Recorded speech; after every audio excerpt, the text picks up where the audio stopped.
Magandang umaga po sa ating lahat, mga kapatid ko kay Kristo. Tayo po ay nagagalak at tayo ay nandirito sa ating panambahan, pinag-isa sa isang hangarin, at yun ay upang mabigyan ng kaluwalhatian ng ating buhay na Diyos. At tayo po ay magsisimula na, kaya inanyayahan ko po ang lahat ng tumayo. Tayo po ay manalangin.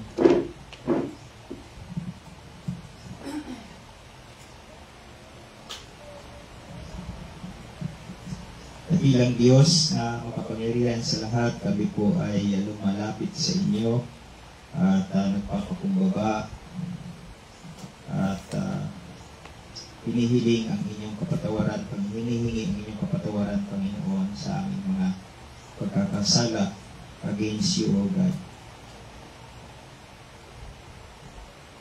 Nawa ay linisin niyo po kami, linisin ang aming mga puso at isipan, ihanda po ang aming mga kaluluwa upang tunay na mabigyan ka namin ng mataas na kaluwalhatian, mataas na pagkilala at kaluwalhatian sa umagang ito. Salamat po, Panginoon, sa kalakasan. Salamat sa lahat ng inyong biyaya sa amin. Salamat sa inyong provision, divine providence. Salamat sa lahat-lahat. Kung wala po kayo, wala rin po kami. At wala kaming magagawa apart from you. So Lord, thank you for everything. And may we glorify you, O God, today as we worship you in spirit and in truth. And this we pray in Jesus' name. Amen. Let us open our Bible sa ating pong Psalm, reading from the Psalm, Psalm chapter 14. Psalm chapter 14.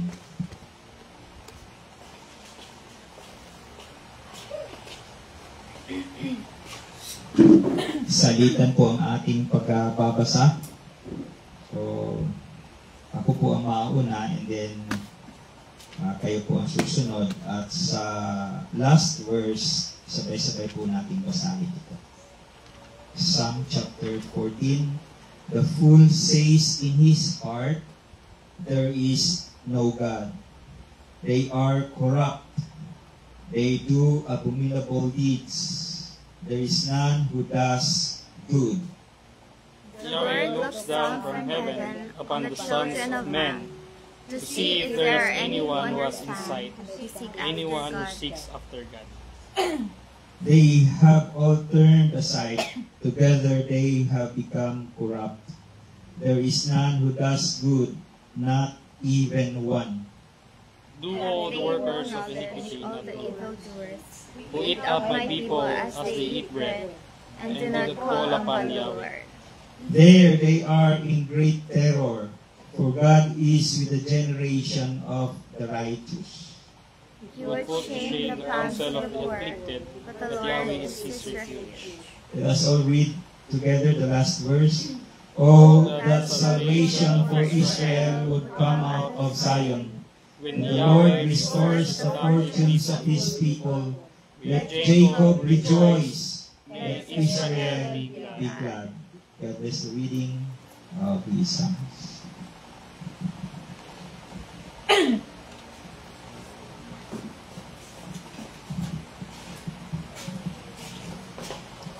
In John chapter 6, verse 35, Jesus said, I am the bread of life. Whoever comes to me shall not hunger, and whoever believes in me shall never thirst. As we come to the throne of grace, may we worship together with one heart and with a humble heart. And may we come not by our own righteousness, but through the blood and righteousness of Christ. Naway lumapit tayo, may tunay na pagpapakumbaba at huwag nating patikasin ang ating mga puso to hinder us from coming to Christ. Let us come as a sinner, but with the confidence that we have Christ in us. Atin pong awitin ang kantang Come, O Sinner.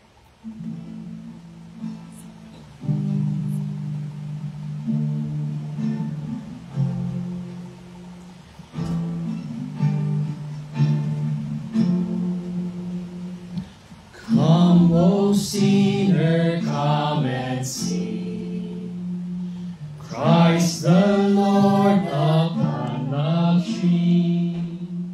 See the crown of thorns adorn the King, who labors to breathe in agony. Come, O sinner. Come, O sinner, come and see. To set us free. Verse 2. Come, O sinner, come and mourn, for he calls your sin his own. Do you feel the weight of justice served? He suffers the wrath that you deserve. Come, O sinner. Come, O sinner, come and mourn, for he bears the curse for all you've done. Oh, the wonder of this awesome scene, where Savior bleeds. Oh,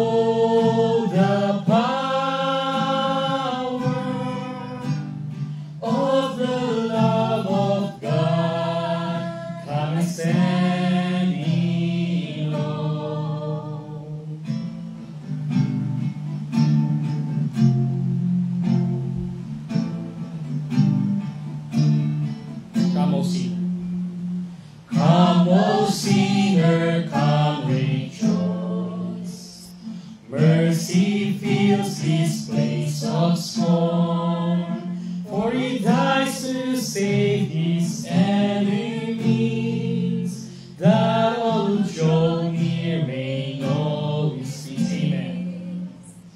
Come, O sinner, come rejoice, through the death of Christ that is destroyed. Oh, the wonder of this awesome scene, where Savior bleeds. Oh, the power of the love of God. Come and stand in all the wonder. Oh, the wonder of this awesome scene, where Savior bleeds. Oh, the power of the love of God. Come and stand in awe.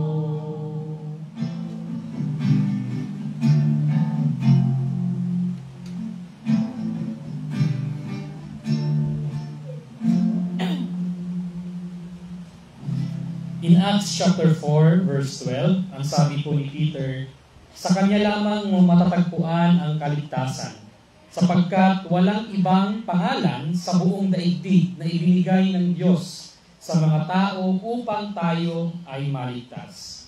Hindi dalawang ebanghelyo, hindi maraming daan. Iisa lamang po ang mabuting balita.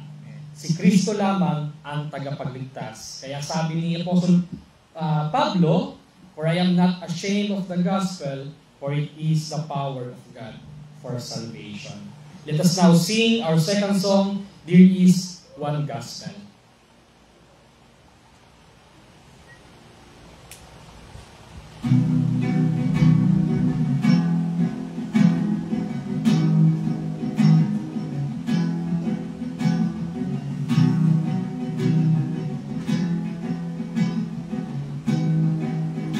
There's one gospel. There is one gospel of which I stand for all eternity. It is my story, my Father's plan. The Son has rescued me. Oh, what a gospel, oh, what a peace, my highest joy and my deepest need. Now and forever He is my life. I stand in the gospel of Jesus Christ. Amen.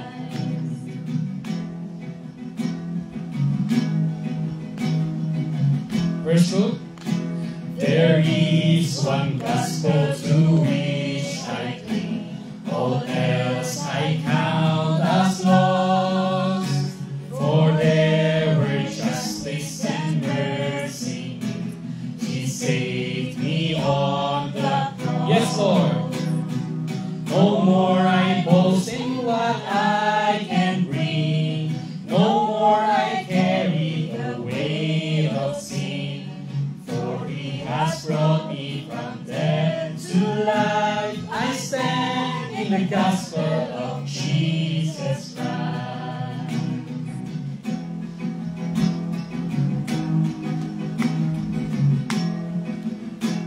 There is one gospel where hope is found. The empty tomb is peace, for death could not keep my Savior down. He lives and I am free. Yes! Now on my Savior I fix my eyes. My life is His and His hope is mine. For He has promised I too will rise. I stand in the gospel of Jesus Christ.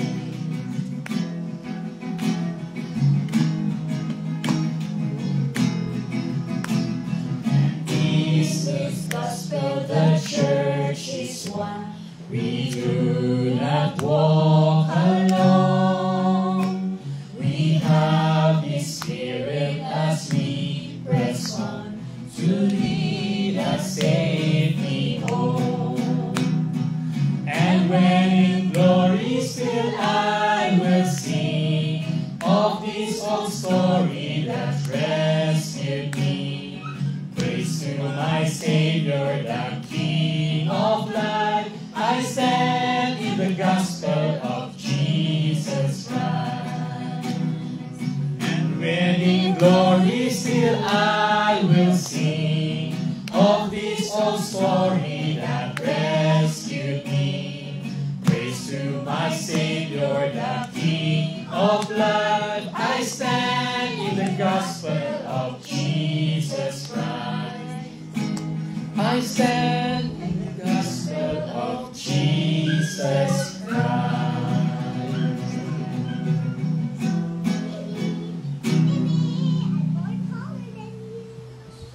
For who has known the mind of the Lord? Or who became His counselor? Or who has first given to Him, that it might be repaid to Him? For from Him, and through Him, and to Him are all things. To Him be the glory forever. Amen. Ang Diyos na naglikha sa mundo, ay Siya din naglikha sa atin. Siya ang Diyos na humahawak sa mga bituin. Siya din ang Diyos na bumaba upang tayo'y tubusin. Karapat-dapat lamang Siyang purihin. Awitan natin ang ating Panginoon sa ating pangatlong kanta in our last song, Behold Our God.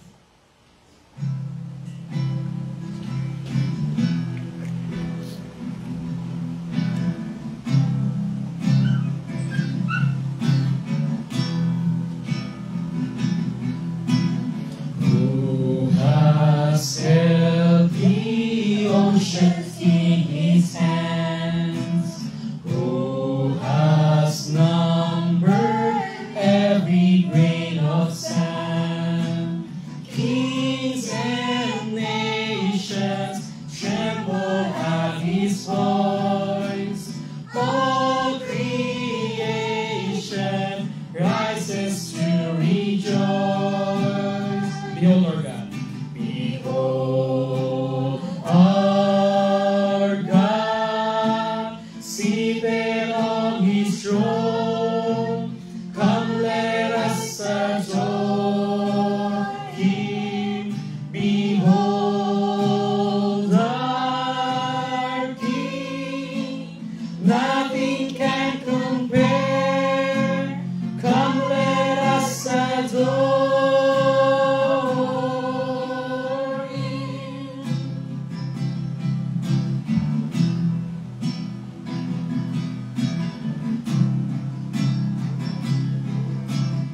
was given. Who has given counsel to the Lord? Who can question any of his words? Who can teach the one who knows all things? Who can fathom all his wondrous deeds? Behold our God. Behold our God, seated on his throne. Come, let us adore him. Behold our King, nothing can compare. Come, let us adore him.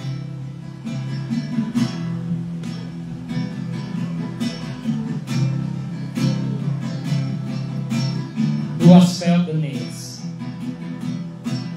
Who has felt the nails upon his hands, bearing all the guilt of sinful man? God eternal, humble to the grave, Jesus Savior, risen now to reign. Behold our God, seated on his throne. Yes. Come, let us adore Yes, let us sing, church. Behold our King, nothing can compare.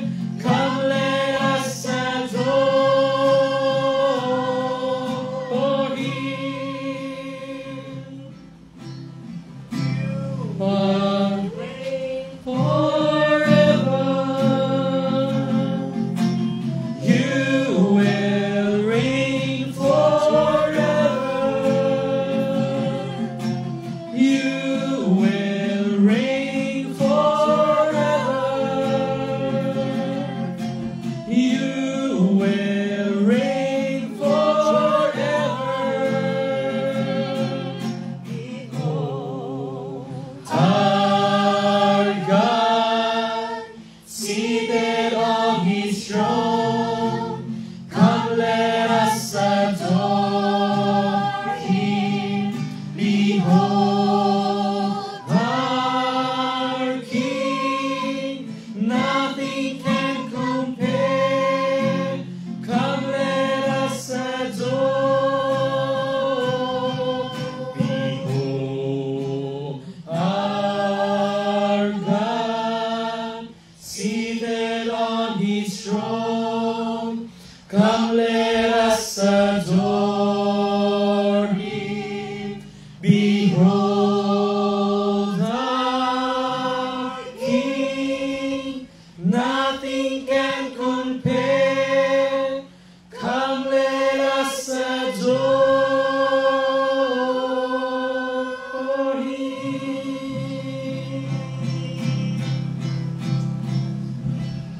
Amen. Let us now be seated.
Buksan po ang ating mga Biblia sa 2 Corinthians chapter 8.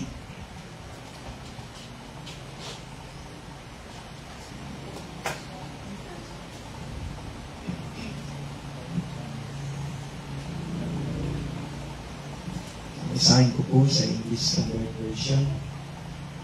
Ito po ang ating basihan sa ating pagbibigay, encouragement sa bawat isa upang magbigay ng may kagalakan sa kanilang mga puso. 2 Corinthians chapter 8, we want you to know, brothers, about the grace of God that has been given among the churches of Macedonia. For in a severe test of affliction, their abundance of joy and their extreme poverty have overflowed in a wealth of generosity on their part. For they gave according to their means, as I can testify, and beyond their means, of their own accord, begging us earnestly for the favor of taking part in the relief of the saints. And this, not as we expected, but they gave themselves first to the Lord, and then by the will of God to us. Accordingly, we urge Titus that as he had started, so he should complete among you this act of grace. But as you excel in everything, in faith, in speech, in knowledge, in all earnestness, and in our love for you, see that you excel in this act of grace also. I say this not as a command, but to prove by the earnestness of others that your love also is genuine. For you know the grace of our Lord Jesus Christ, that though he was rich, yet for your sake he became poor, so that you by his poverty might become rich. And in this matter I give my judgment. This benefits you, who a year ago started not only to do this work, but also to desire to do it. So now, finish doing it as well, so that your readiness in desiring it may be matched by your completing it out of what you have. For if the readiness is there, it is acceptable according to what a person has, not according to what he does not have. Hanggang dyan lang po tayo sa verse 12. For gusto kong i-emphasize itong verse 12. For if the willingness is there, the gift is acceptable according to what one has, not according to what he does not have. So, Paul emphasizes here that the value of gift or service lies in the willingness behind it rather than the magnitude of the offering. Hindi po yung laki or liit ng ating mga offering sa Diyos o yung service natin sa Diyos, kundi yung willingness natin, yung puso na willing na ipagamit sa Diyos. Willing tayong gamitin tayo ng Diyos para sa Kanyang kaharian. Yun po yung nagmamatter na malaki para sa Kanya. And so, this passage na ating pinasa, mga kapatid, ay isang challenge sa ating lahat na suriin natin yung ating mga puso. Willing ba talaga tayo na ipagkaloob yung ating buhay sa Diyos? Willing ba tayo na dalhin ang ating mga buhay sa Kanyang paanan para magamit niya in any cause, kahit na sa anong paraan na gusto ng Diyos, dahil ito yung mga kapagbigay sa Kanya ng kapurihan at kaluwalhatian. Kasi ganoon din sa ating mga dadalhing mga handog sa umagang ito. Kailangan meron tayong willingness to bring our offering. Gaano man ito kaliit o gaano man ito kalaki. So it doesn't matter.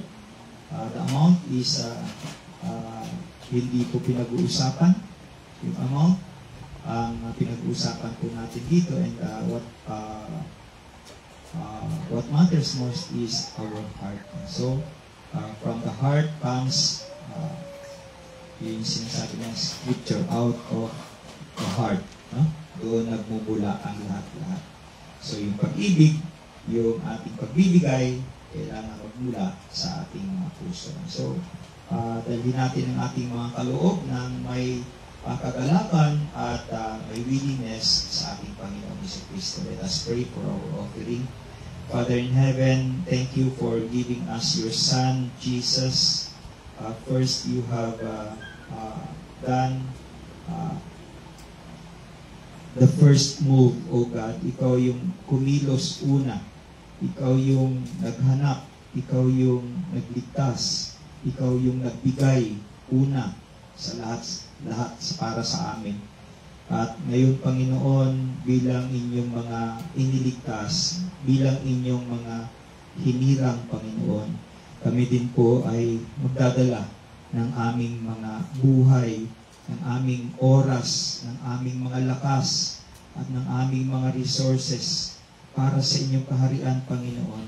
Nawa ay gamitin po ninyo ang lahat ng ito sa kahit na ano magbibigay sa inyo, kahit na anong paraan na makakapagbigay sa inyo ng kapurihan at kaluwalhatian. Ito po ang aming itinadalangin sa aming pangalan ni Jesus. Amen. Let us now bring our offering.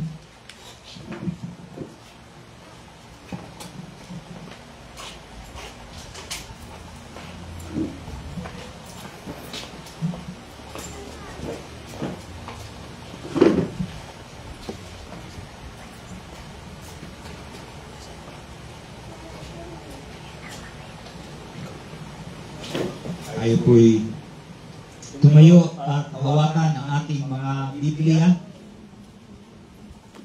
Sabay-sabay natin bigkasin ang Bible Pledge.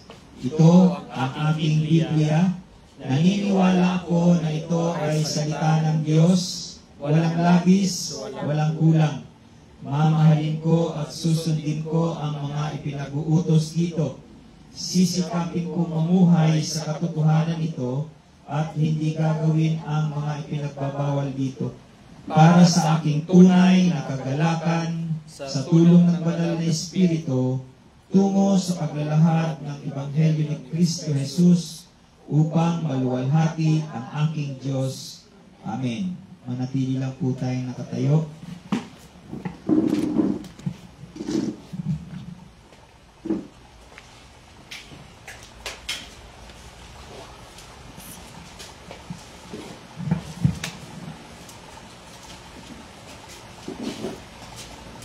Samahan niyo po akong buksan ang ating mga Biblia sa Book of Isaiah.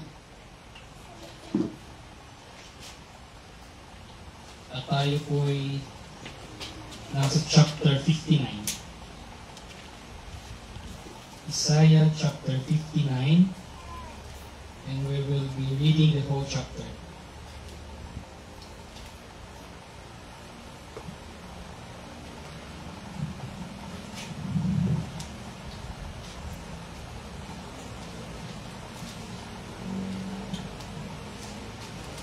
Behold, the hand of Yahweh is not so short that it cannot save, nor is his ear so dull that it cannot hear.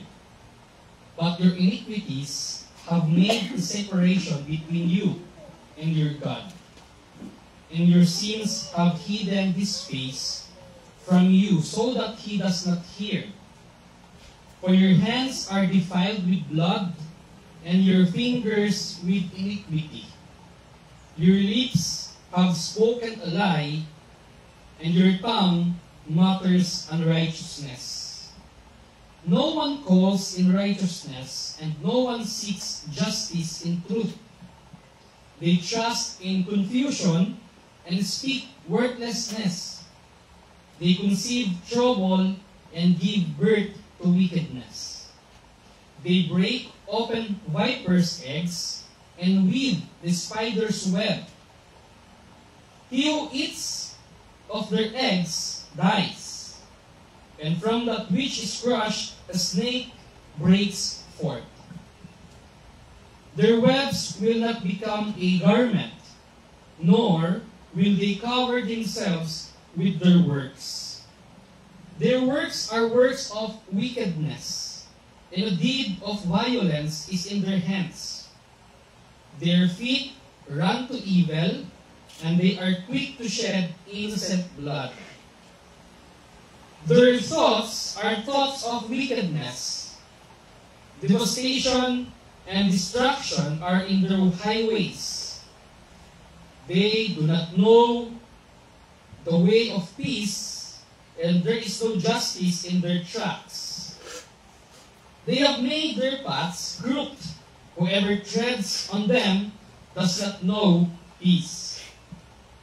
Therefore, justice is far from us, and righteousness does not overtake us.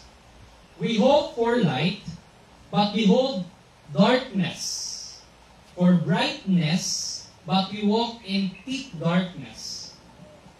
We grope along the wall like blind men.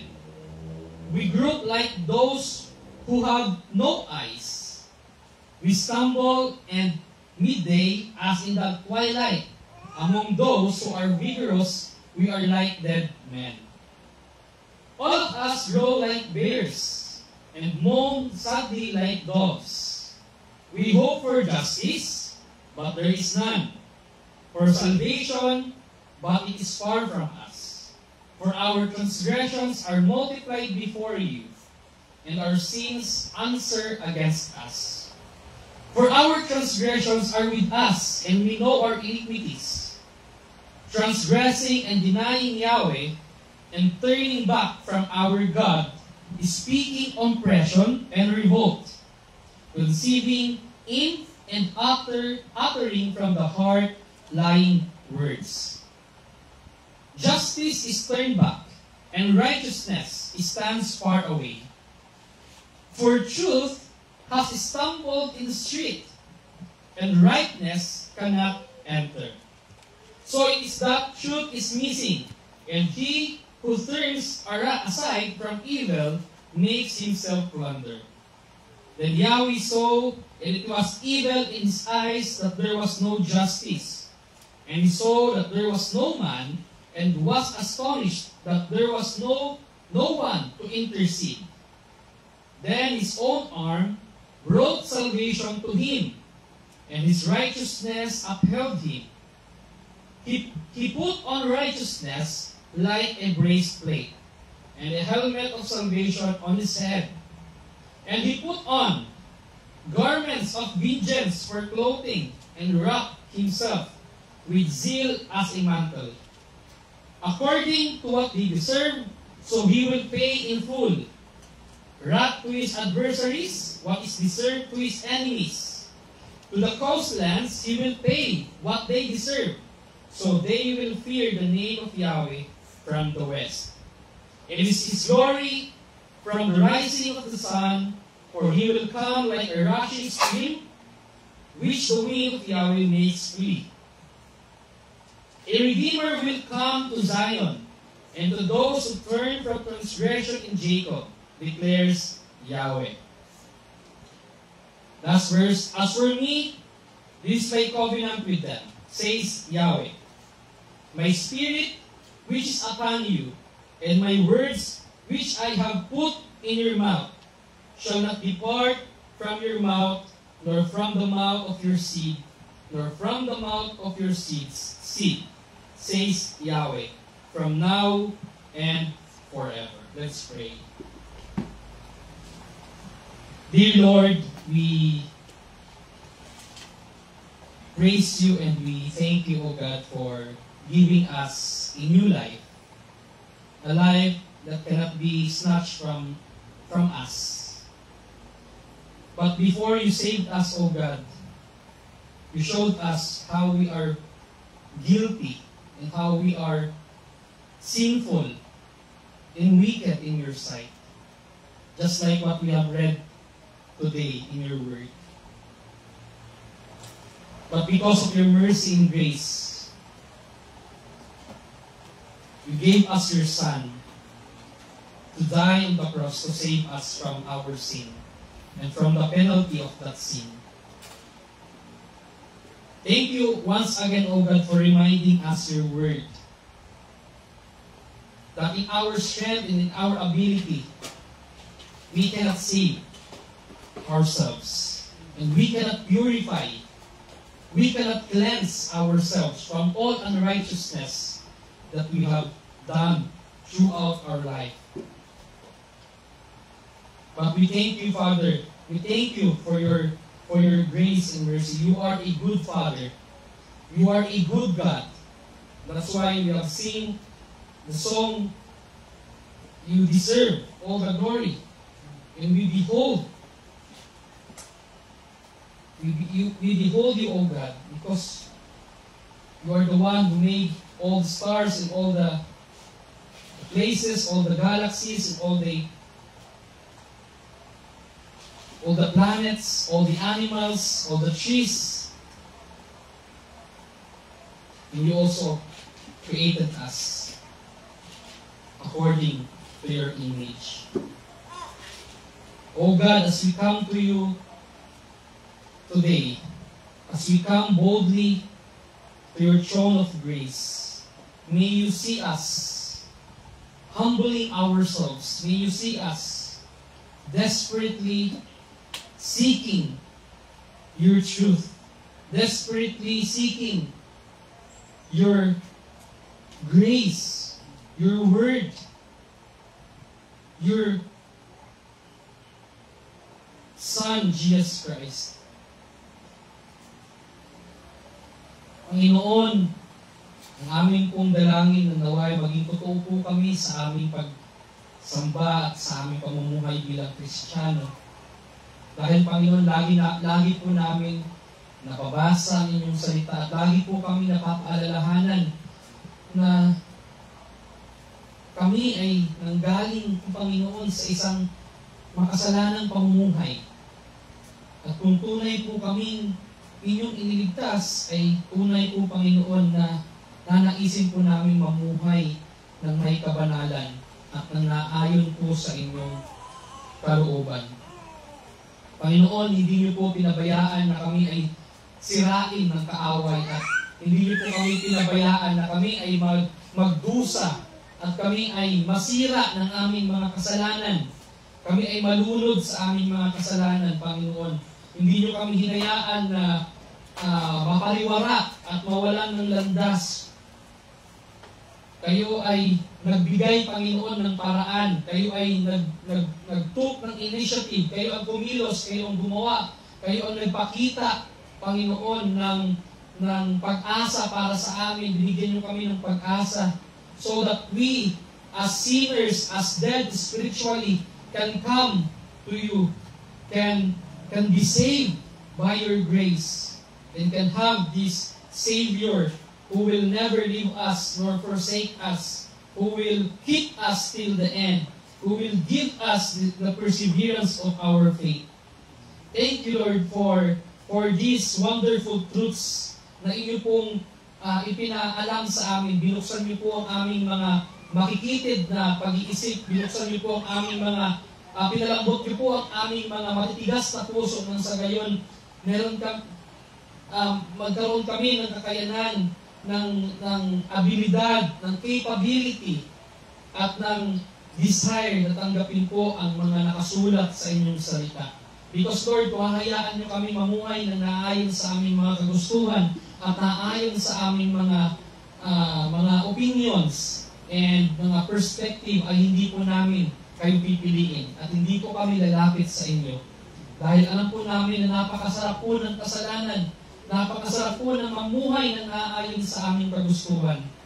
But praise be to you, O God. You are a sovereign Lord. You are a sovereign King of our life, of our hearts.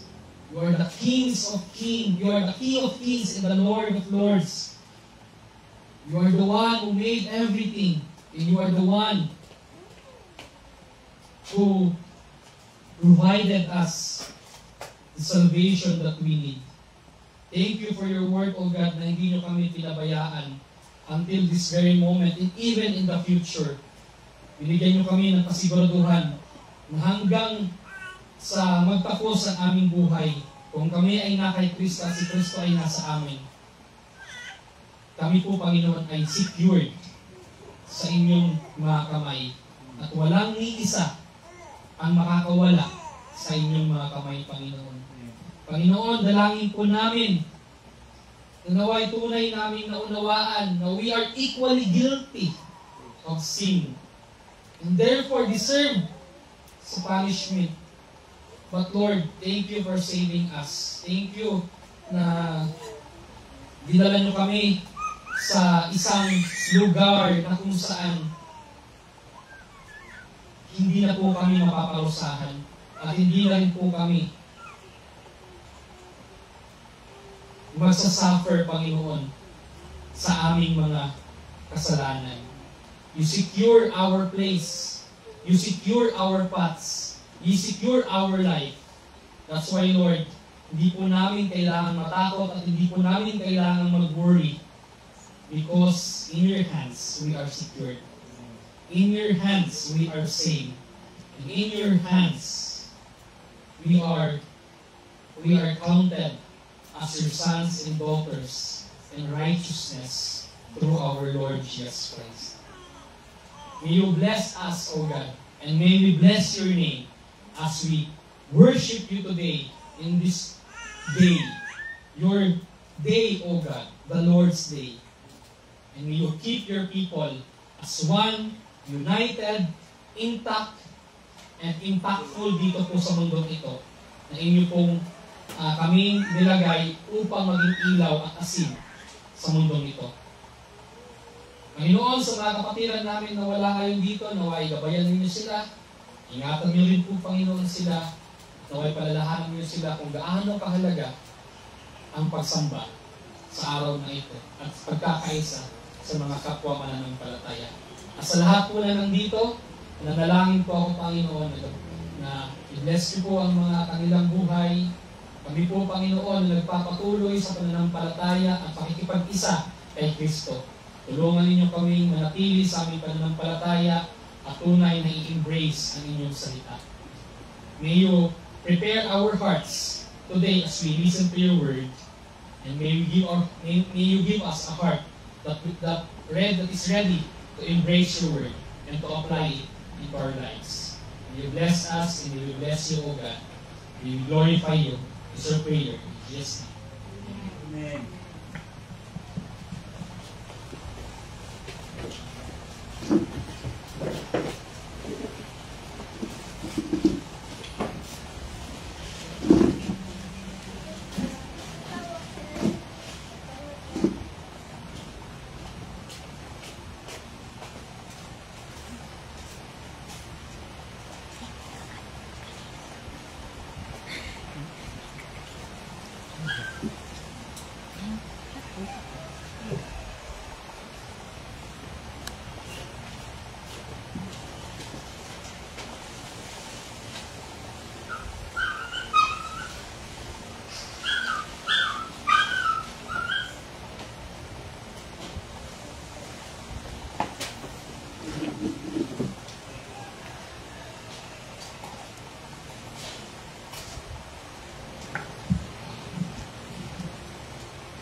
Tayo po yung magpapatuloy sa ating pag-aaral sa sulat ni Pablo sa mga taga-Roma. Tayo po ay nasa Kabanata 3, chapter 3, verses 9 to 20. Romans 3, 9 to 20. Basahin ko po muna sa ESV, later on dadaan-daanan natin sa Tagalog upang salo pa natin maintindihan. Romans chapter 3 verse 9 up to 20. What then? Are we Jews any better off? No, not at all. For we have already charged that all, both Jews and Greeks, are under sin. As it is written, none is righteous, no, not one. No one understands. No one seeks for God. All have turned aside. Together they have become worthless. No one does good, not even one. Their throat is an open grave. They use their tongues to deceive. The venom of asps is under their lips. Their mouth is full of curses and bitterness. Their feet are swift to shed blood. And their paths are ruin and misery. And the way of peace they have not known. There is no fear of God before their eyes. Now we know that whatever the law says, it speaks to those who are under the law, so that every mouth may be stopped, and the whole world may be held accountable to God. For by works of the law, no human being will be justified in his sight, since through the law comes knowledge of sin. God bless the reading of His Word. He may bless us all as we listen to His message. So ang title po ng ating mensahe sa umagang ito, Equally Guilty of Sin. Equally Guilty of Sin. Sino po nakakakilala kay Norman Vincent Peale? Diba? Siya ay isang clergyman, mga nasa early 1900s. Ganun. At isa siyang Methodist. And later on, naging pastor din siya ng Reformed Church in America. But listen to what he says here. I would like to quote him. Sabi niya, the art of being yourself at your best is the art of unfolding your personality into the man you want to be. By the grace of God, you are what you are. Glory in your selfhood. Accept yourself, but go on from there. Champion the right to be yourself. Dare to be different and set your own pattern. Live your own life and follow your own star. Respect yourself. You have the right to be here and you have important work to do. Don't stand in your own shadow. Get your little self out of the way so that your big self can stride forward. Make the most of yourself by fanning the tiny spark of personality within you into the flame of achievement. Create the kind of self you will be happy to live with all your life. Be gentle with yourself. Learn to love yourself. To forgive yourself.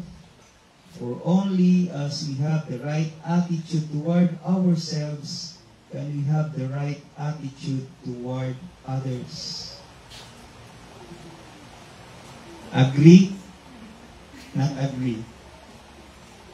Yes, nung binabasa ko ito, sabi ko, paano siya napunta sa isang Reformed Church? Maybe, habang tinitignan ko yung kanyang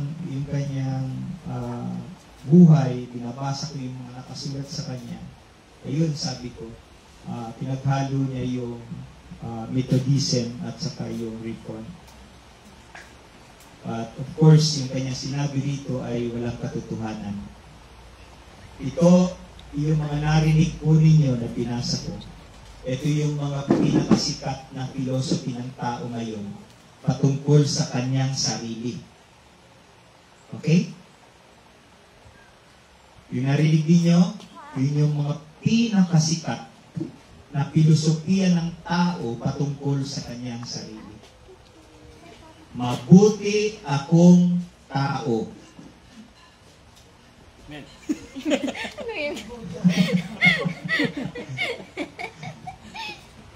Oo, hindi ako perfecto, pero mabuti akong tao. At susuportahan na natin yon ng maraming katangian, yung kiniklaim natin mabuti tayong tao. Ano yung mga claims, yung supporting ano natin, claims, masipag ako, mabait ako, masunurin ako, bibigay ako, tumutulong ako, etc., etc., etc. Napaka-popular na filosofiya nito ngayon at marami ang bumibili nito or naniniwala dito. Ngunit sa kaibuturan ng puso ng tao, meron din siyang isa pang problema. Tunay at malaking problema. Totoo at malaking problema. Kung paano niya kukumbinsihin ang kanyang sarili na ang kanyang pagiging mabuti ay totoo. Yun yung problema ng tao. Napakalaking problema nun. Paano mo kukumbinsihin yung sarili mo na totoo ka nga mabuting tao? Di ba problema yan? Ha? Kaya ang totoong problema, yung guilt. Guilt. Dahil ang tao ay tiyak at walang paltos na guilty sa kanyang kasalanan at ramdam niya ito. Ramdam niyo ba yung guilt? Ha? Ang tanong ngayon, paano makakaiwas ang tao sa guilt? Ayaw ng tao ng ganitong feeling. Ayaw niya ng guilt. Ang tao ay walang maisagot kung paano niya maiiwasan itong guilt na ito. Wala siya maisagot. Hindi ko alam. Alam niya na kahit na sinasabi niya mabuti siya, alam niya rin na siya ay magagawa ng masama. At nararamdaman niya at guilty siya dito. Tinatakasan niya yung guilt sa maraming paraan.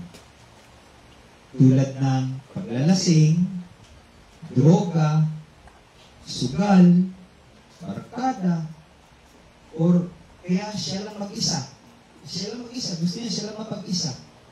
Or maybe video games, o malala, suicide. Yun yung kanyang way of pagtakas sa guilt. Kadalasan din, ipinapasa ng guilty person yung guilt niya sa ibang tao. Kaya doble na yung kasalanan niya. At magiging doble na yung guilt niya. At yan ang tunay na problema ng tao. Ang kasalanan na nagdadala ng guilt. At gustong-gustong makaiwas ng tao sa guilt, ngunit hindi niya alam paano ang pamamaraan.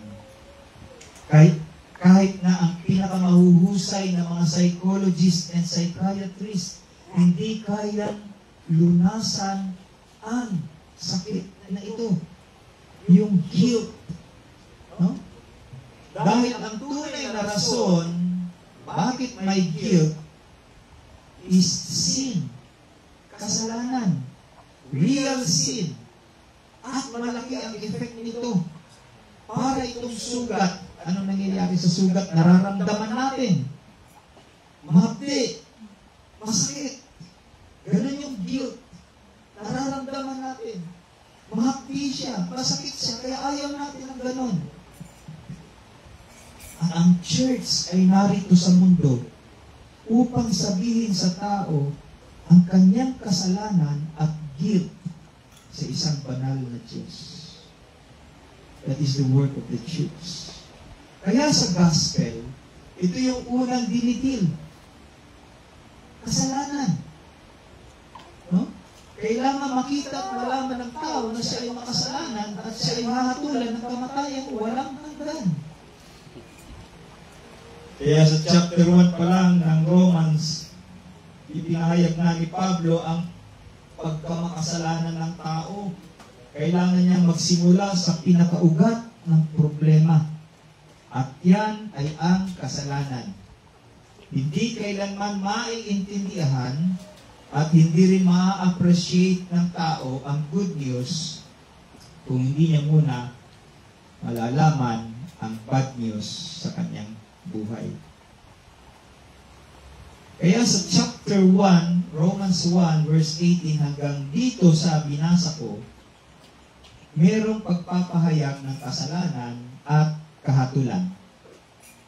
Ipinahayag yung kasalanan. Ang haba, no? From chapter 1 to chapter 3. No? Pagpapahayag ng kasalanan at kahatulan. At ang bawat bibig o bunganga ay walang masabi. Walang may pangdepensa. Dahil lahat ay guilty sa mga kasalanang binanggit. Guilty ba tayo? Kahit saan tignan, mapa-history, ang tao ay makasalanan. Sa reasoning, makikita mo pa rin ang pagiging sinful ng tao. Maging sa conscience, lalo na, makikita mo pa rin na siya ay makasalanan. At higit sa lahat, kapag narinig mo ang salita ng Diyos, pinatutunayan nito ang tao na ay guilty of sin. At bilang isang apostol ni Kristo Jesus, si Pablo ay nagsasabing, hindi ako naparito upang kumbinsihin kayo na okay lang kayo. Hindi yun yung kanyang sinasabi or hindi yung kanyang purpose ng kanyang pagpunta sa pagsulat sa Roma. No? At bilang isang apostol, hindi niya sinasabi, hindi ako naparito, hindi ako sumulat sa inyo upang kumbinsihin kayo na okay kayo, na mabuti kayong tao, na mabuti ang kalagayan ninyo sa harapan ng isang banal na Diyos. Naparito ako upang ipahayag sa inyo ang puot ng Diyos na nakahanda niyang igawad sa lahat ng tao. At kailanman ay hindi kayo may pagtatanggol ng kahit na ano paman, kahit na ng inyong heritage, ng inyong relihiyon, o ng kahit na ng inyong mga seremonyas, hindi kayo kayang ipagtanggol yan. Narito ako upang sabihin sa inyo na lahat ng tao ay makasalanan at guilty sa harapan ng Diyos, at ang tao ay nasa ilalim ng kahatulan ng Diyos. Ang tao, noon man o ngayon, ayaw niyang tanggapin yan. Mahirap para sa kanyang tanggapin na siya ay makasalanan. Tama? Di ba nga, sabi niya, mabuti siyang tao. Ay binasa natin kanina. At alam ni Pablo na hindi talaga ito tatanggapin ng tao. Kaya naghanda na siya ng isang matibay na statement ngayon dito sa ating passage. Kaya mula verse 10 hanggang verse 18, makikita at mababasa natin ang mga quoted verses sa Old Testament na parang bang dinala ni Pablo yung Diyos mismo sa harapan ng mga tao. Sabi niya, mahirap niyo akong paniwalaan. Okay, sige, ito ang Diyos, siya magsasabi sa inyo. Parang gano'n. No? Upang siya na mismo magsabi sa kanila, ang Diyos na mismo magsabi sa kanila, sila ay guilty beyond reasonable doubt. So dito, ang salita ng Diyos na mismo magpapatunay. Hindi na ang reasoning, hindi na yung conscience, hindi na yung history, or even si Paul. Hindi na si Paul ang magsasabi. Ang Diyos na, ang salita na ng Diyos. At napakatibay nito. Ito yung dapat na ma-preach sa tao na siya ay makasalanan, na siya ay guilty beyond reasonable doubt. Bago siya ilid sa tunay na makakatulong sa kanya upang ang kanyang kasalanan at guilt ay tuluyang mapatawad at mapura. Sulitin ko, dapat munang ipaalam sa kanya yung kanyang kasalanan ay nagdadala ng kamatayan, guilt, and death. Bago siya ilid saan? Sa makakatulong sa kanya upang yung kasalanan na yon at ang guilt nito ay tuluyang mapatawad at mabura. So, tingnan natin uli yung courtroom. Diba sabi ko, nasa korte tayo. Ang verse 9 ay isa uling pagpapahayag ni Pablo sa korte na ang lahat ng tao ay equally guilty of sin. Yung title natin. At ito na ang kanyang conclusion. Basahin natin. Verse 9. What then? Are we Jews any better off? No, not at all. For we have already charged that all, both Jews and Greeks, are under sin. Gusto ko siyang basahin sa New American Standard Bible. Kasi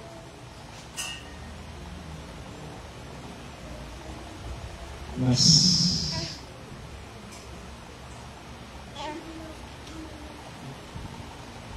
maganda siya sa NASB. Or mas malapit siya sa Greek. Sabi niya rito, what then sa NASB? Are we any better? Are we any better? Not at all. For we have already made the charge that Jews and Greeks alike are all under sin. Alam niyo po, sa interlinear, nung tinignan ko ito, ito siya. Alam niyo, parang inchik kasi ang Greek. Kung babasahin natin sa English, yung Greek construction of sentence, rumble yan. Pakinggan niyo yung Romans 3 verse 9 sa Greek. Greek to na pagkakasulat, English ko siya babasahin. Sabi niya, what then? Are we better? Not at all. We have already charged for Jews both and Greeks all under sin to be. So, narambol, no? Rambol yung kanyang Kaya, mahirap intindihin yung Greek kung hindi tayo mag-aaral sa Greek ng Greek words, hindi natin maiintindihan yung totoong sinasabi ng salita ng Diyos. But, praise God, mayroong mga Greek, Hebrew, and Greek scholars and teachers na ito, ginagawa nila kaya naiintindihan natin. Kaya, sabi niya rito, again, sa NASB, what then? Are we any better? Are we better than they? Sa ibang NASB, sa NASB 95. According to John MacArthur, yung word na we, tignan niyo yung Bible niyo. Yung sinabi niya, what then? Are we any better? Yung word na we dyan, hindi na tumutukoy sa mga Jews. Kasi maraming commentaries nagsasabi na Paul is talking about the Jews again. So sabi ni John MacArthur, hindi na. Tapos na. Tapos niya nang tinukoy, tapos niya nang dinil ang mga Jews. Kinondemn niya na nga, di ba? So sino itong we na ito? So according to John MacArthur, ito yung mga believers in Rome na kanyang sinulatan. At pati tayo ngayon. Kasama tayo. So ang tanong ngayon, parang ganito. Are we believers of Christ better than the immoral man, the moral man, or even the religious man? Are we any better than them? Minsan kasi sa atin, parang meron tayong attitude na yung tinatawag na holier than thou. Di ba? Mas holy ako sa iyo. Mas magaling ako sa iyo. Mas nakakahigit ba tayo mga believers sa mga immoral unbelievers o sa mga professing believers? Tignan nyo ngayon, yung construction ng sentence. Are we? Sabi niya, are we any better? We. Ibig sabihin, isinasama na ni Pablo yung kanyang sarili dito. Pati yung kanyang mga kasamahan sa misyon. Lahat na ito, pati na tayo ngayon. Nagsasabing mga believers tayo, kasama tayo. Kasama tayo dito sa we na ito. Anong kaibahan natin? Mas mabuti ba tayo kaysa sa kanila? Tayo ba ay believers by nature? Nung pinanganak ba tayo, believers na ba tayo? Ito yung tanong dito. So ang sagot dito, no. In any way, no, sabi niya. Ha? Ito yung pinaka sampal na sagot. In any way. No. No way. So hindi na tayo makakasabi ngayon, gaya ng mga, alam ko, nasasabi natin ito, di ba minsan, sinasabi natin, oo nga, ang sasama nila. Like for example, yung mga nasa kulungan, sasama ng mga tao na yan, no? So, bumabalik-balik sa atin yung tanong, ano ang kahigitan natin sa kanila? Anong kahigitan mo sa isang immoral na tao? Sa adulterous man or woman? Ano yung kahigitan mo sa isang kriminal na tao? Or ano yung kahigitan mo sa isang religious man? Sa professing believer? Ano yung kahigitan mo? So ngayon dito, hindi na natin masasabi na ang sasama nila. Dahil tayo din, katulad nila, ay masasama. At katulad nila, hahatulan din tayo. We are all equally guilty of sin. Now remember, wala pang good news dito. So I hope na nasasakyan niyo yung gusto kong ipunto. Kaya ako sinasabi, we are all guilty of sin, equally guilty of sin. Hahatulan tayo ng Diyos. Lahat ng tao sa mundo, kasama si Pablo, ay charge ng guilty. Verse 9, what then? Are we better than they? Not at all, for we have already charged that both Jews and Greeks are what? Are all under sin. All under sin. Yung under po na word dyan, kung titignan natin sa Greek, ang Greek word po niyan ay hupo. H-U-P-O. Meaning, in the power of, under the dominion of, under the control of. So ngayon, we are all under the dominion of sin. We are all in the power of sin and under the control of sin. Tayo ay nasa ilalim ng kapangyarihan ng kasalanan. Sino daw? Ulit, tayong lahat. Tayong lahat.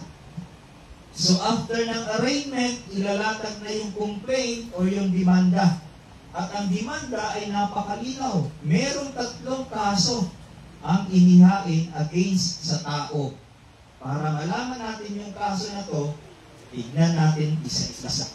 But siguro, ang maisishare ko sa inyo, yung unang kasong inihain against sa tao. Pero babanggitin ko yung 3.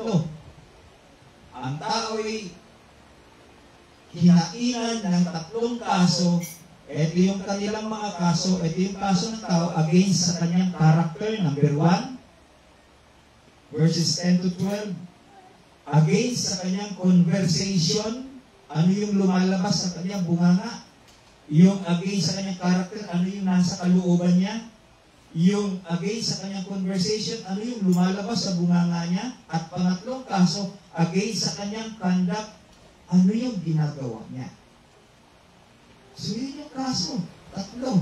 Against his mind, what's inside, sa kanyang heart, against his mouth, his words, and against his actions, his deeds.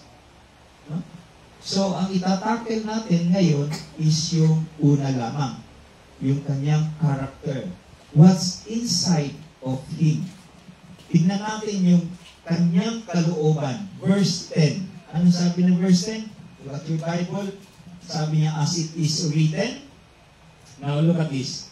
Kung sinabi niyang, as it is written, hindi ito sariling salita ni Pablo. Sinight niya rito, or kinote niya dito, ang Old Testament. Kaya nga sabi ko kanina, sa introduction, parang dinala niya na ang Diyos sa harapan ng tao para ang Diyos na mismo ang magsabi na guilty kayong lahat sa kasalanan. So ito ngayon, ang kinote niya is ang scripture. At anong sinabi nito? Psalm chapter 14 verse 1 to 3. Ito yung kinote niya. No? Sabi niya rito, as it is written, or as it is written in Psalms, to be accurate, sabi niya, none is righteous, no, not one. Walang matuwid. Wala, kahit isa. Sabi niya sa magandang balita, Biblia. Now, paano natin iintindihin kung walang matuwid? None is righteous.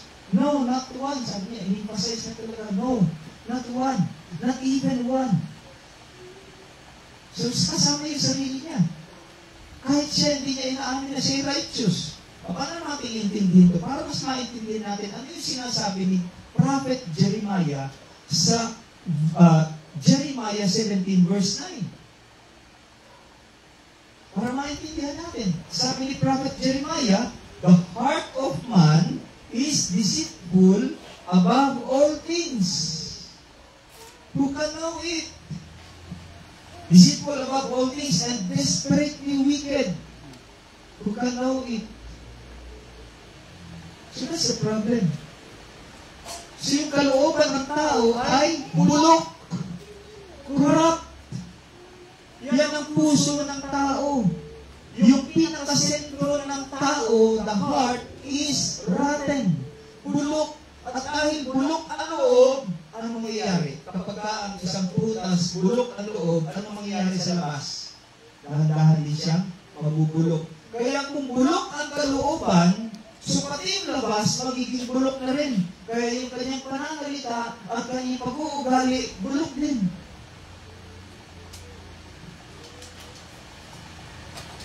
Sabi ng Psalm 14 kanina, nobody is righteous, nobody is right, nobody is good. Again, in Luke chapter 18, you have your Bible, Luke 18, verse 18 and 19. Luke 18, 18 and 19.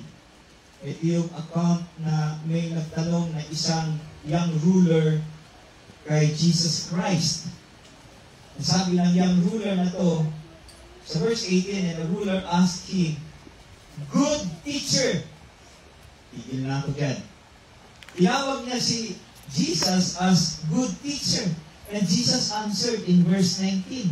Sabi ni Jesus Christ, "Why do you call me good? No one is good except God alone."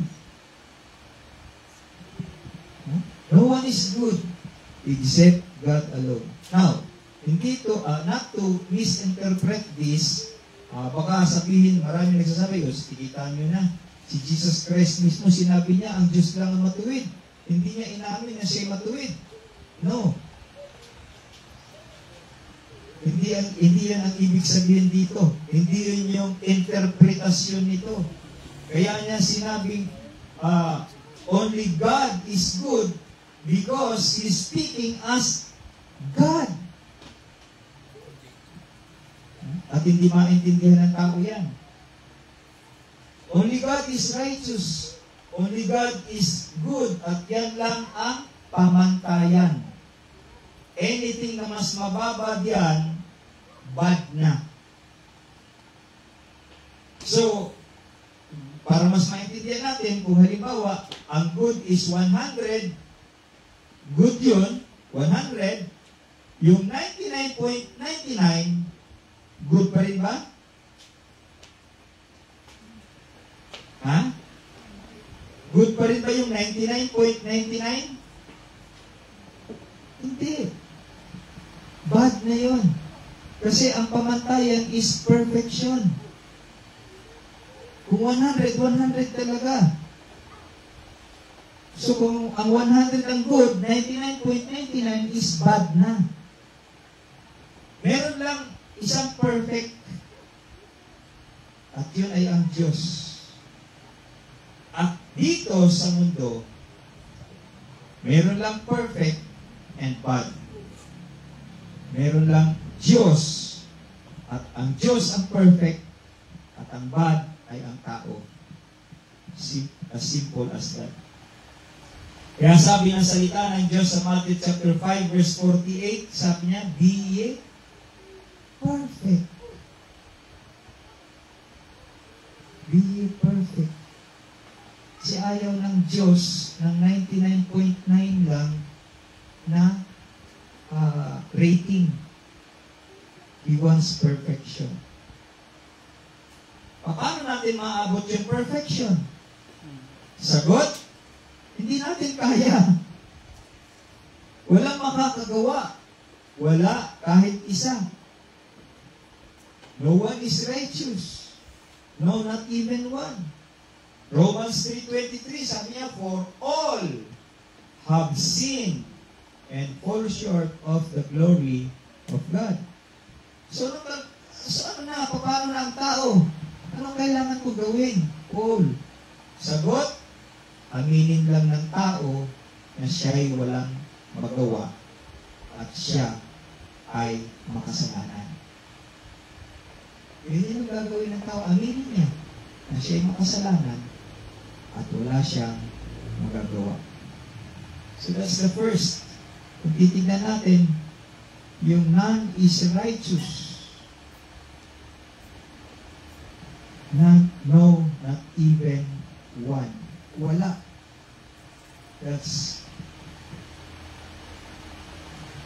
Wala kahit isa.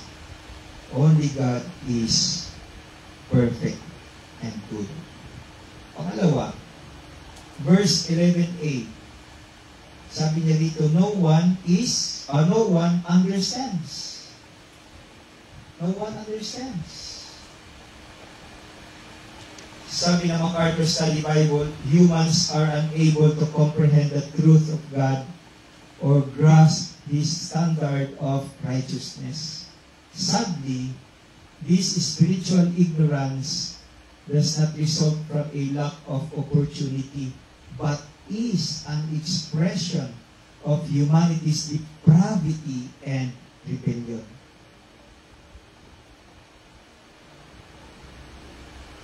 Yung hindi natin pagkakaintindi sa katotohanan ng Diyos at hindi natin pagkaka-grasp ng standard ng kanyang righteousness, that's not spiritual ignorance. That's not a result from lack of opportunity, but is an expression of humanity's depravity and rebellion. So it's rooted from the depravity of man. Kaya maganda pag-aralan yan, total depravity of man. Huh? So, and rebellion. Man is rebellious. 1 Corinthians chapter 2 verse 14. 1 Corinthians 2:14 says, the natural person does not accept the things of the Spirit of God, for they are what? Folly to him. And he is not able to what? Understand them. Why? Because they are spiritually discerned. Kita niyo na? Yung natural na tao, ayaw niyang tanggapin yung mga bagay na pang-spiritual, dahil yun ay foolishness sa kanya, at hindi niya rin kayang arukin, intindihin. Bakit? Kasi spiritual things are spiritually discerned. Yun lang ang tanging paraan upang maintindihan natin maging spiritual ang isang tao. Ephesians chapter 4 verse 18. Yung sabi ko kanina, para dinala ng ni Paul ay yung Diyos sa harapan niya. Yung salita ng Diyos ngayon yung mag-i-explain sa atin. Ephesians 4:18. Ang sabi ni Ephesians 4:18, being darkened, again, ito na naman, being darkened in their understanding, excluded from the life of God because of the ignorance that is in them, because of the hardness of their heart, according to NASB. Darkened understanding, excluded from the life of God, ignorance that is in them, hardness of their heart. Wow. Ang dami. Hindi lang walang understanding ang tao patungkol sa Diyos, hindi lang darkened ang kanyang isipan, hindi lang matigas ang kanyang puso, ano pa?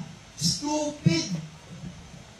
Parang kaya, ginagawa ko ito, parang nag-ring sa mind ko, parang sinikanta, stupid! Yeah? Yung tao stupid. Foolish. Patunay dito yung mga dinaanan nating chapters sa Romans. Romans chapter 1 verse 21. Anong sabi? Balikan natin saglit. Romans 1:21. Yung stupidity ng tao, nandito makikita natin. Romans 1:21. For although they knew God, kilala na nila ang Diyos. Pero paano sila naging stupid? They did not honor Him as God or give thanks to Him, but they became futile in their thinking, and their foolish heart have been, where is that? Their foolish hearts were darkened. They're foolish, stupid. Pero yung stupidity ng tao, ay nagpapatuloy na kahit nasupalpal na siya. Nagpapatuloy pa rin kahit nasupalpal na siya. Nagmamayabang pa rin siya na siya ay mabuti, na siya ay wise. How blind is that person? Nakakaawa. At kung ipipresent mo sa kanya yung gospel, ipipresent mo sa kanya yung light, yung way, yung truth, sasabihin na sa iyo, judgmental ka kaayo. Bakit? Nasasagasaan yung kanyang stupidity. Nasasagasaan yung kanyang puso na hindi naaayon sa salita ng Diyos. Ang tao, nagtataka ako, bright naman sana. Bright? Talino naman sana. Pero bakit mangmang pagdating sa mga bagay patungkol sa Diyos? Mangmang ang tao pagdating sa mga bagay patungkol sa Diyos. No one understands. Pangatlo, no one seeks for God. Walang naghahanap sa Diyos. Kung walang naghahanap sa Diyos, bakit ang daming churches? Yun yung malaking tanong. Pastor, sabi mo, walang naghahanap sa Diyos. Bakit ang daming churches? Ano yung silbi ng maraming simbahan ngayon? Dami ang tao na labas-pasok sa simbahan, di ba? Ano ibig sabihin nun? Of course, ang sinasabi ko dito mga tao, yung mga unregenerate. o yung natural. At ang kanilang pagpasok sa mga simbahan ay isa lamang pagkukunwari. Hindi talaga ang Diyos ang kanilang sinisik, kundi ang kanilang mga pansariling agenda at ambisyon. Sa totoo lang, ang sinisik nila yung maganda sa kanilang sariling paningin at pakiramdam at pandinig. Yung walang offending na pagtuturo, yung walang church discipline, walang holy living, yun yung gusto nila. At sa totoo lang din, hindi talaga isisik ng tao ang Diyos. Hindi niya isisik yung Diyos. Yung tao, never. Never niyang isisik ang Diyos una. Andyan yung kanina sa prayer natin, narinig natin yan. Hindi hahanapin ng tao ang Diyos. Paano makakasit ang taong patay? Patay na ang tao, di ba? Visions 2? Dead. Dead ang tao. But praise be to God. Praise be to Jesus Christ our Lord. Meron siyang salita na nagsasabi, pwede. Paano paraan? Paul, paano? Hindi na si Paul nagsabi dito. Si Apostle John na. Tignan natin, John 6:44. Ano sabi? Memory verse. No one can come to me unless the Father who sent me draws him. So unless the Father draws the sinner to Jesus Christ, never na isisik ng isang sinner si Jesus Christ.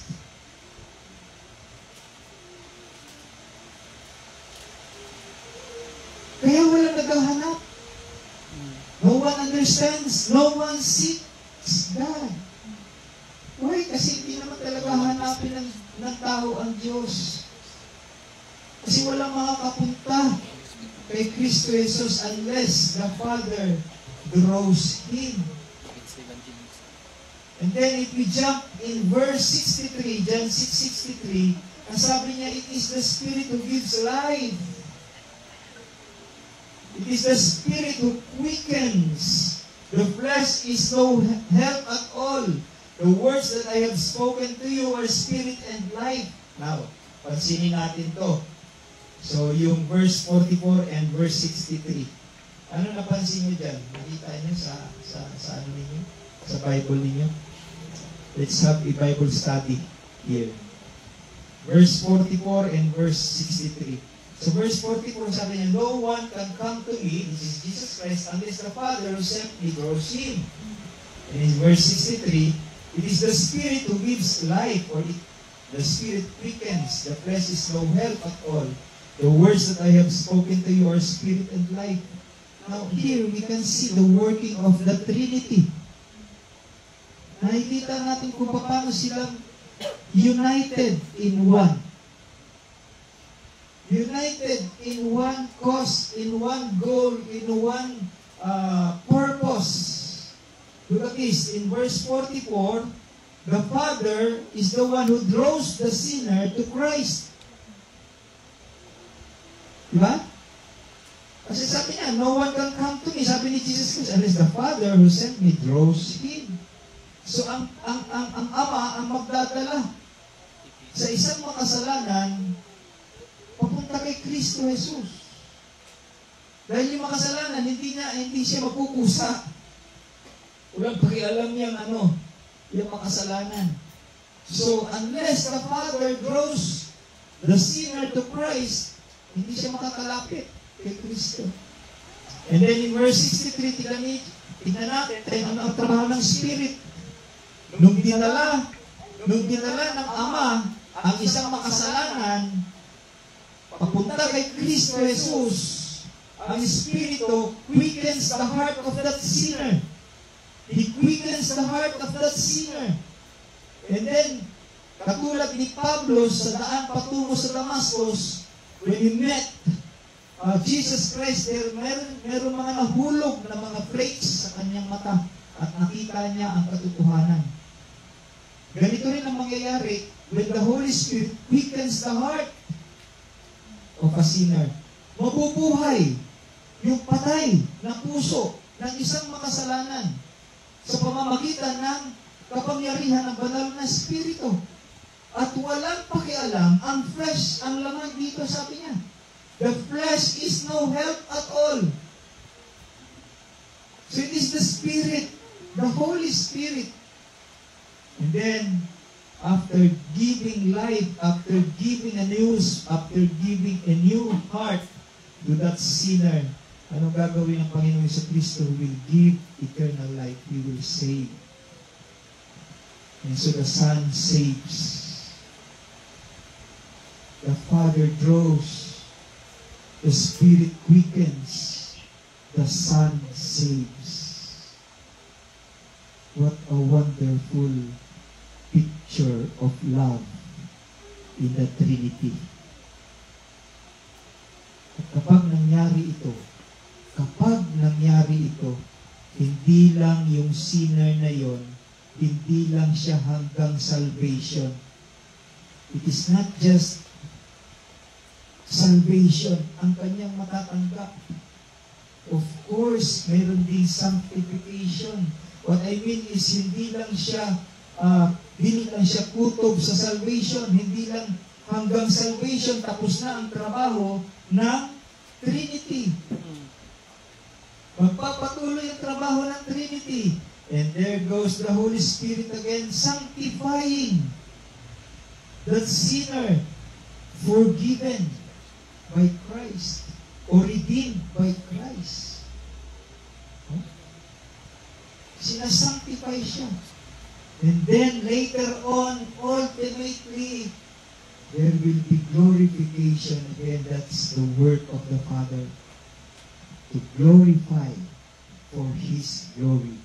To glorify the sinners like just the Lord Jesus Christ for the glory of God. A regenerate man seeks to follow God. A regenerate man seeks to follow God. The unregenerate seeks to follow his own. Hindi niya? Yung binago, yung born again person, ano nangyayari? Nagsisikap siyang sundan ang Panginoong Jesucristo. Pero yung hindi regenerated or yung hindi born again, nagsisikap siyang sundin or i-follow yung kanyang sariling mga kagustuhan, sariling plano, sariling ambisyon, sariling so and so. Kaya sabi ng Panginoong Jesus, seek ye first the kingdom of God and His righteousness. Bakit siya nagbigay ng command to seek first the kingdom of God and His righteousness? Gusto ng Diyos na maging priority natin siya. Hindi yung sarili natin. Gusto ng Diyos na maging priority mo siya. Hindi yung sarili mo. Hindi yung business mo. Hindi yung health mo. Hindi yung bank account mo. Make your God your priority. But of course, a natural man, hindi niya gagawin ito. Importante sa kanya yung kanyang sarili. Importante sa kanya yung kanyang bank account. Importante sa kanya yung kanyang mga credit cards. Importante sa kanya yung kanyang savings. Yung kanyang health. Yung kanyang family. Yung kanyang kapatid. Yung kanyang bahay. Yung kanyang lupa. Importante sa kanya lahat yun. That is why hindi niya sinisik ang Diyos una sa lahat. God is not His priority. At dito, kaya nasabi nga dito ni Paul, no one seeks God. No one seeks God. Kaya ang team song ng mga unregenerate, Kung nakakaalam ng team song ng mga unregenerate people, yung mga unbelievers, alam niyo? Ang team song nila, wala nakakaalam. My way. Di ba? I did it my way. Yung team song nila. Philippians chapter 2 verse 21. Philippians 2 verse 21. For they all seek their own interests, not those of Jesus Christ. They seek their own interest, hindi yung kay Jesus Christ. That's our third charge. Pang-apat, fourthly, verse 12. Kung sabi sa verse 12, all have turned aside. Again, quoted ito sa Psalm 14, verse 3. Ang lahat, sabi ng mga tagalita Biblia, ang lahat ay lumihis ng landas at nagpakasama. Sa salita ng Diyos, ang sabi niya, ang lahat ay tumalikod sa Diyos. Ano mas maganda? Lumihis ng landas o tumalikod sa Diyos? Walang maganda. Wala, ay parehas. Pero ano mas mabigat doon? Sa word, ano ang mas... Kasi sa army commands or sa ano noon, sa ROTC, o kaya sa CAT, mayroong command na palihis na. Alam niyo yung lihis? Straight ka, magaganon ka lang. Lihis. Yung talikod talaga. O, ganun yung ano. So, para lang meron tayong konting. So, ang lahat ay lumihis ng landas at nagpakasama. Ang lahat ay tumalikod sa Diyos. All have turned aside. Given naman ito, di ba? Given na ito. Tatalikod talaga. Lilihis talaga. Expected na natin to. Kung ang tao ay hindi righteous, walang understanding, hindi sinisik ang Diyos, natural, ayaw niya mag-stay kung saan nandoon yung Diyos. Ha? It's as simple as that. Stupid na, di ba? Ayaw niya. Ayaw niya mag-stay doon. Kung nasan ang Diyos, ayaw niya doon. Hindi siya righteous eh. Wala siyang understanding. Hindi niya sinisik ang Diyos. So ayaw niya rin kung nasan yung presence ng Diyos. Pero kung yung smart na tao, kung smart ka, you will stay in the right way because you know the way. When you're smart, you will stay in the truth because you know that Jesus Christ is the truth. Proverbs 14 verse 12. Proverbs 14 verse 12. There is a way that seems right to man, but its end is the way to death.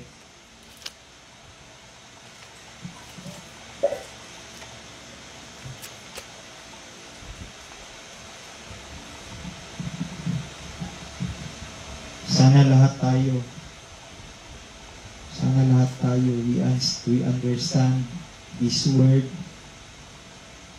Sana lahat tayo, we seek God. Sana lahat tayo hindi mag-turn aside or hindi tatalikod sa Diyos. Sana lahat tayo, pinakikinggan natin ito. Minsan, yung pinakasimpleng reason bakit nandito ka sa church. Kung tatanungin natin yung tao, ba't nag-church ka? Alam niyo yung pinaka-raw na sagot. Huwag muna natin isipin yung yung mabibigat na mga doctrines or teachings about them. But kung magtatanong ka ng ganitong tanong, ang maririnig mong sagot is salvation. I want to be saved. So, kung gusto mong maligtas, ano yung dapat mong gawin? Di ba, tinanong na natin yan kanina. Dapat aminin natin na makasalanan tayo. Wala tayong magagawa sa ating kasalanan. Hindi natin kayang patawarin ang ating mga kasalanan. Hindi natin kayang bayaran yung mga pagkakasala natin. Kailangan natin ng Savior. Dahil kung walang Savior sa buhay natin, siguradong maghihirap at dadanas tayo ng eternal damnation.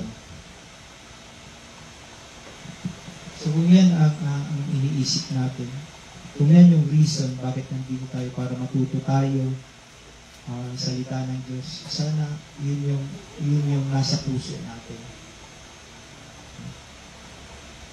Kasi may mga paraan, may mga daan na akala ng tao tama, pero ang endpoint is destruction, death. Ito yung tao, the natural man. Ayaw nilang tahakin yung narrow way. Kaya they're gone out of the way. At kung sabihan mo sila, nasa wrong way sila, nasa slippery way sila, na-offend pa sila. Magagalit pa sila sa atin. Mas lalo pang tumitigas yung kanilang puso. Akala nila na sila ay nakakakita kahit na sila ay bulag. Ito yung malaking delusion sa kanilang buhay. Iniisip nila na sila ay nakakakita kahit na hindi naman totoo. Iniisip nila na sila ay nakakarinig kahit na bingi sila. At iniisip nila na may magagawa sila kahit patay sila.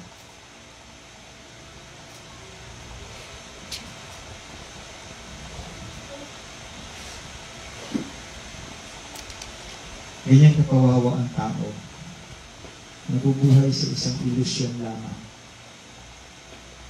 So, brothers and sisters in Christ, yan lang yung una nating pag-aaralan ngayon. Una pa lang yan sa mga charges against man, the charge against his character. Again, sabi niya, none is righteous, no, not one. None that understands, none that seeks God, and all of them had gone out of the way. Hanggat ang tao ayaw niyang kilalanin ang kanyang kasalanan, walang hope para sa kanya. Walang hope para sa kanya. Next Lord's Day, papatuloy po natin ito.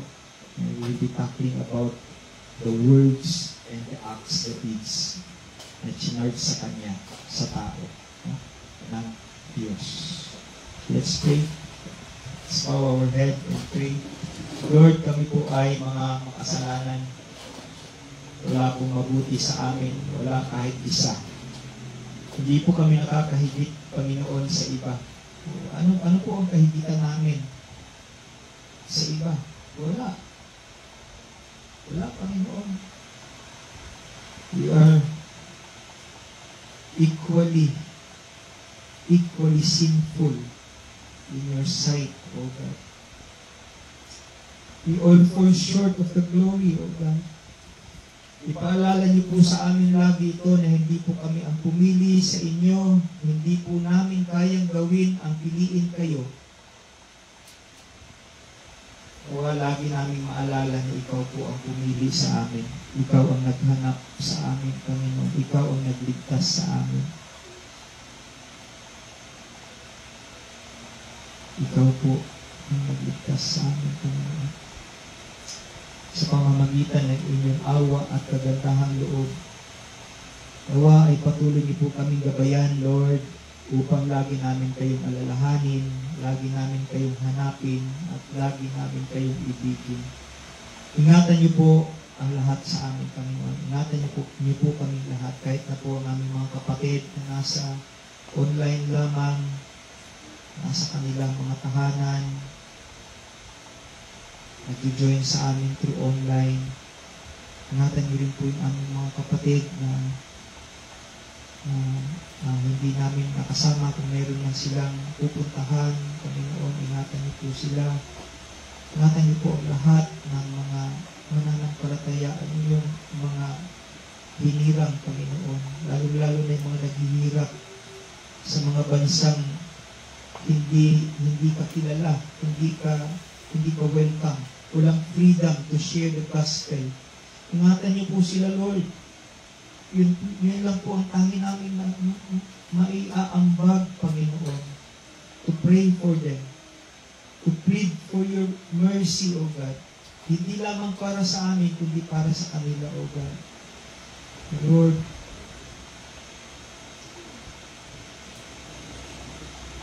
provide for their needs also. Ganun din po sa amin, Panginoon. Huwag niyo po kami pababayaan. Nawa ay ilayo niyo po kami sa lahat ng tukso, Panginoon. Protektahan niyo po ang bawat isa. Nawa ikaw lagi ang laman ng aming isipan at ng aming mga puso.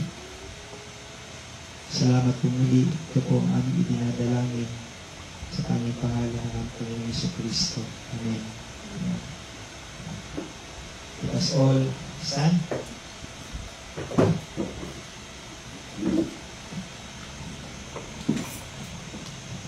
Let us all raise our hands toward heaven. The grace of our Lord Jesus Christ, the love of the Father, and the communion of the Holy Spirit be with us all now and forever. Everybody say, Amen. Amen. Glory be to the Father,